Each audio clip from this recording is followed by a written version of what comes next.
Hi beautiful people, magandang hapon and welcome back to my YouTube channel. And this is me, Chari, and ang ating vlog for today, ipiplex ko lang sa inyo guys, yung aming bakuran.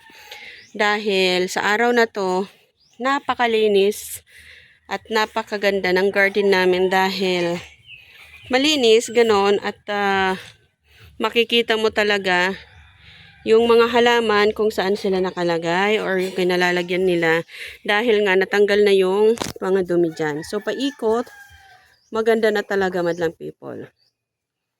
Halina kayo at samahan nyo ko sa aming or sa ating pag-iikot para makita natin ang ganda ng kapaligiran. So ayan, ayan oh. Lahat na yan malinis. Ayan si Borab, nagaano siya ng lagayan ng orchids. Tapos si nanay nandoon sa kanyang kubo. Malinis lahat ng paligod, silanggang palibot ng garden. So hanggang sa bakod, lahat yan malinis guys. And then kapag umikot naman tayo sa bandang to, ganun din, napakalinis guys, napaka-visible ng mga halaman.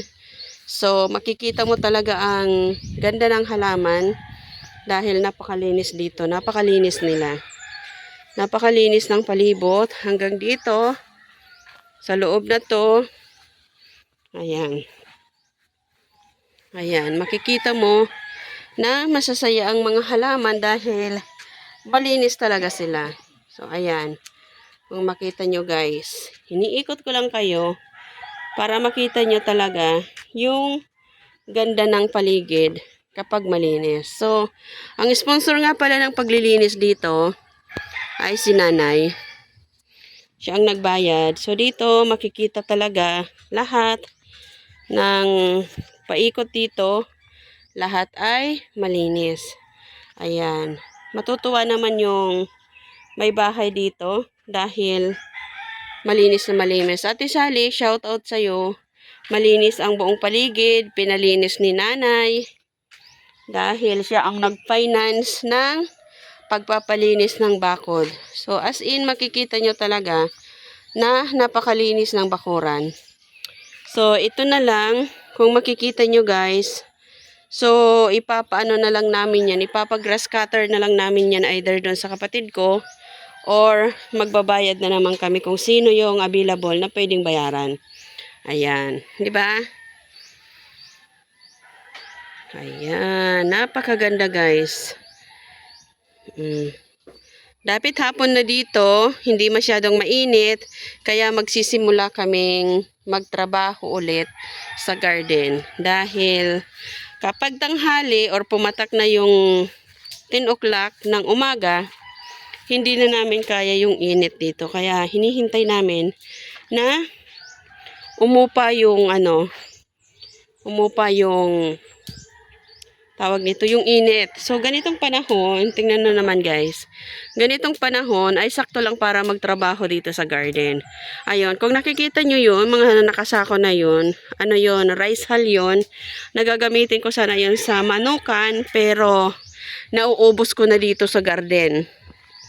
So, nauubos ko nang gamitin dito sa garden, pero okay lang yan, at least nagagamit na rin din. Hindi ko siya binili ng ganong kamahal. Dahil may nag-sponsor niyaan na kumuha para magamit natin. Shout out nga pala kay Manoy Onis. Ayan, nakita nyo yung alocasia ko doon na Oria. Super ganda na siya. So, kung sa personal, makita nyo talaga siya. Gold na gold yan, oh. So, nasa entrance yan ng aming terasa. And dito naman, makikita mo yung mga bugis. Pero so far, hindi pa talaga namumulaklak yung mga bougainvillea namin. Ayan. So, kailangan lang yan ng abono o kaya ng